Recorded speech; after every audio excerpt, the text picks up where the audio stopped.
Hello, everybody, and welcome to another day episode roundup of the Game News Roundup, going over the latest gaming news over the last handful of days or so. It is currently Monday, November 7th, 2022. We'll be starting quickly with one of my sales comparison articles, going back to for September sales comparison. I have not done the latest VGChartz estimate because I'm waiting on Nintendo's earnings report, which is coming out tomorrow. Technically be the middle of the night for me. I'll be sleeping, but I'll report on it when I actually get up in the morning. But when that comes out, I'll write an article on it, and then I'll do any adjustments that are needed with our estimates. But sales comparison in the United States, PS5 versus the Xbox Series X and S is remaining fairly close. In the U.S. with about a 750,000 difference between the PS5 and Series X and S. PS5 is currently in the lead. Has been in the lead since launch. It reached about 1.25 million. It has shrunk, and then over the last couple months has grown. 3 months it has grown the lead back to about roughly 750,000. And sell through, we've got 8.76 million for the PS5 versus a little over 8 million for the Series X and S. Again, these are U.S. estimated sales. PS5 has a 52.2% market share versus 47.8% for the Series X and S. Again, in the U.S., which is the Xbox's strongest market. It's really the closest. It's the biggest gaming market in the world, and it's the strongest market for probably all three. PS5, Series X and S, and Switch. Compared to other places, where some places, if you look at Japan, the Switch absolutely dominates in Japan, although this PS5 actually outsold the Switch a couple weeks ago at this point. And then in Europe, generally, PlayStation is number one in Europe. Although sales are generally a bit closer in the UK than in other places in Europe. But yeah, PS5 versus Series X and S. PS5 in the US is about 750,000 ahead of the Series X and S. And also with our latest estimates, our sell-through data, we have the PS5 has now outsold the original Xbox. We have estimated sales of just a hair under 25 million through October 22nd, while the original Xbox, 24.65 million units sold a lifetime. And up next for the PS5 will be the Atari 2600 with 30 million units sold, the N64 with just a hair under 33 million, and the Sega Genesis / Mega Drive, depending on where you live, had different names, just a hair over 34 million units. Just quick, PS5 has outsold the original Xbox. As you could say, they are moving up the charts. So, best-selling console of all time, we've got the PS2 number one, followed by the DS, and then we got the original Game Boy, PS4, and the Switch, which the Switch, by the end of the year, should be well ahead of the PS4 and the original Game Boy, and over 120 million units sold lifetime. And then we're talking about another 30+ million to reach DS and PS2. And we'll go down here. We got PS5 in 19th place. Best-selling video game platform of all time. This is handhelds and home consoles here. And then we've got the Series X and S in 23rd.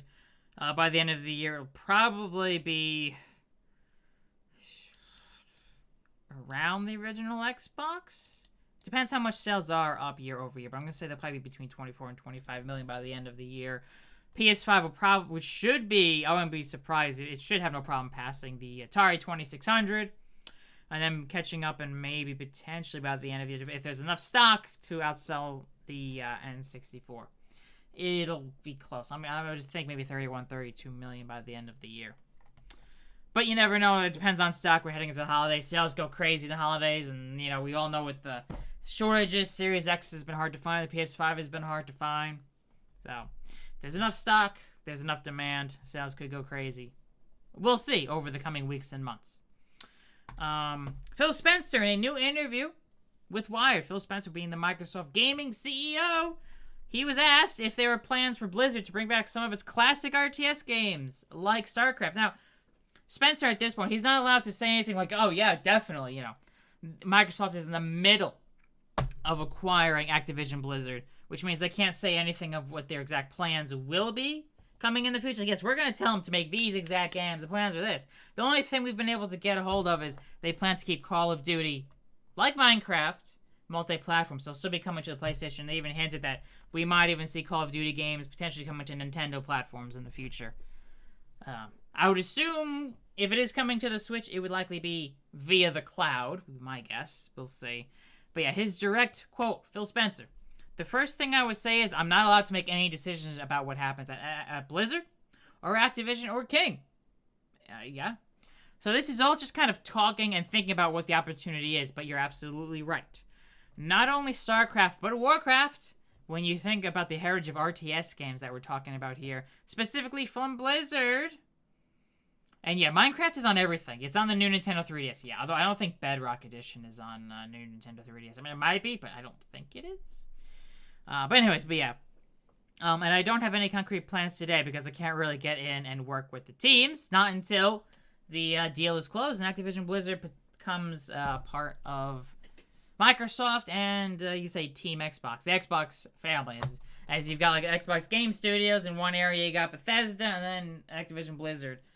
And then they'll all be working under Phil Spencer. But anyways, but StarCraft was a seminal moment in gaming, right? From an esports perspective, from RTS on console perspective, and from just an RTS storytelling perspective in the genre. Like, an RTS has generally been a niche genre. It's never been the biggest of genres. Yeah, they've had some decent selling games, but compared to like some of the biggest genres out there, it's definitely on the smaller side. Especially of late, there's been a lack of RTS games. Other than, I guess you could say Age of Empires, was it the remakes of Age of Empires and Age of Empires 4? I can't remember if that's out or was coming out soon. But anyways, he's excited about getting to sit down with the teams at Activision and Blizzard and King to talk about back catalog opportunities that we might have. So I will dodge the question other than to say it's not something I can actively work on right now. Basically, he wants to go and look at the back catalog of Activision Blizzard and King to see what IPs they have that we haven't seen released in a while. Like, you know, these were popular franchises. We should bring them back. We might see that. Maybe that means we'll see Call of Duty games no longer annual, and we'll see Activision Studios working on some other games. And we'll see. Rumor is that at some point Call of Duty could be coming an every other year release instead of a yearly release, which would free up some of Activision's teams to work on other games. But so like, at this point, it's all hearsay. It's all rumors. So who knows what will happen in the future? I guess we'll find out in the future. So yeah, Phil Spencer basically hinting at, yes, he would love to see StarCraft, Warcraft, RTS games return, as well as other back catalog games from Activision Blizzard. Announced today, Gears of War, live action movie, as well as an animated TV series in development by Netflix. Netflix partnering with Gears of War developer The Coalition to adapt the Gears of War video game franchise into a live action feature film and adult animated series. This being the 16th year anniversary of the release of the original Gears of War on the 360, which is November 7th, 2006. And the last mainline entry was Gears 5 on September 10th, 2019. Xbox One and PC, and a year later on Series X and S. So yeah, if you're a Gears fan, I'm personally a Gears fan. They can be a bit hit and miss. I'm more of a Halo fan over Gears, but I definitely have enjoyed the Gears games, especially the original trilogy. I did enjoy 5. 4 was okay. It played a little bit too safe, and 5... How do I put I like the open areas in 5. There just wasn't enough to do in those open areas when you're on the skiff or whatever that vehicle was called, traveling around. So yeah, again, this is being developed by Netflix, and we'll see how good. I have more hope in the animated series because Netflix has adapted a lot of gaming-related IPs into animated series, and they've been, generally from what I've heard, actually I haven't watched them, I've heard they've all been fairly good. Is it Arcane? Castlevania have been fairly good series. I don't know about the Gears of War movie. It's going to need a big enough budget. Thinking about Gears of War, thinking about either a lot of CG or prosthetics to do the Locust. So, I don't know. We'll see. Again, this was just announced. This will be, I'm sure, a year or two away before we see these. Moving on. Capcom has updated its bestsellers list. So, the best-selling games by Capcom, we've got... Monster Hunter World, 18.5 million sold. Resident Evil 7, 11.3 million. Monster Hunter Rise, 11.2 million. Resident Evil 2 Remake, has passed 10 million. Monster Hunter World Iceborne, nearly 10 million. So pretty much half the people who have Monster Hunter World have bought the Iceborne DLC. Resident Evil 5, 8.5 million. Resident Evil 6, 8.5 million. Street Fighter 5, 6.8 million. Resident Evil Village, 6.6 million. Street Fighter 2, 6.3 million. Devil May Cry 5, 6.1 million. And yeah, Resident Evil 3 is 5.6 million. The original Resident Evil 2 on the PlayStation, nearly 5 million. So yeah, they have over 110 games have sold over 1 million copies by Capcom. 53 have sold over 2 million. 12 over 5 million, 4 over 10 million units. But yeah, in the latest quarter, Monster Hunter Rise sold 900,000 units. Monster Hunter Rise Sunbreak, 1.9 million. Monster Hunter World sold another couple 100,000. Resident Evil 7, 300,000. Resident Evil 2, 300,000. Resident Evil Village, 200,000. Resident Evil 3, 200,000. Again, these are sales in the last quarter, July, August, September. And Take-Two has announced the latest figures. I didn't quite so much in this report because this was based on the game sales, but Take-Two did lose about $200 million last quarter, which caused their stock to plummet in aftermarket trading. It was at about $108 million, and it has gone down to $90 million. It has lost... What would that be? 20%? 18% maybe? It has lost it. Oh yeah, sorry. Or I could just look right there. It has lost about 16.4% in after hours marketing, which is not the best because they lost $200 million. And GTA 5 sales have slowed down. It only sold a bit over 1 million units in the latest quarter. Well, before it had been consistently selling over 5 million units every single quarter. But the Grand Theft Auto franchise has now sold over 385 million units. Grand Theft Auto 5 is now sold in over 170 million units.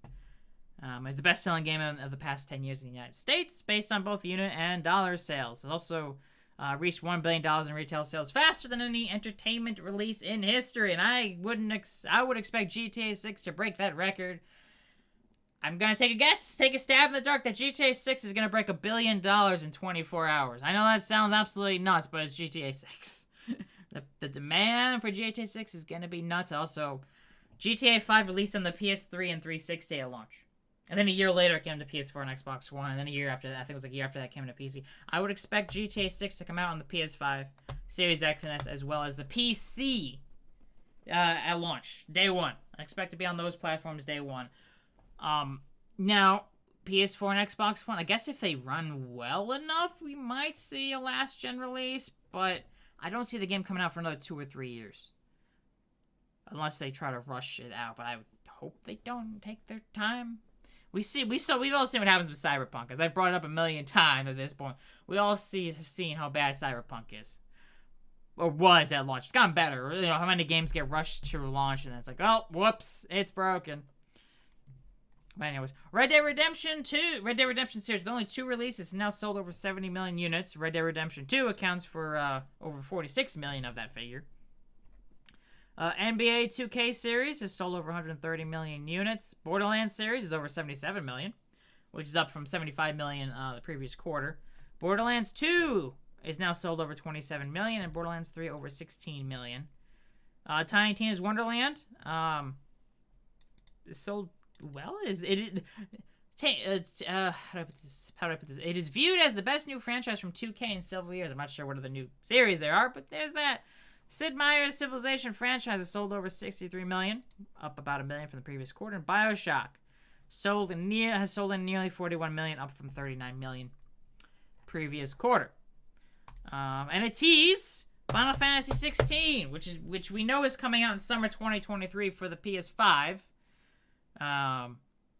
It looks like we'll be getting a release date by the end of this year. I wouldn't be surprised if it's the Game Awards, is when a new trailer drops for Final Fantasy 16, as well as the release date at the end of the trailer, is my guess.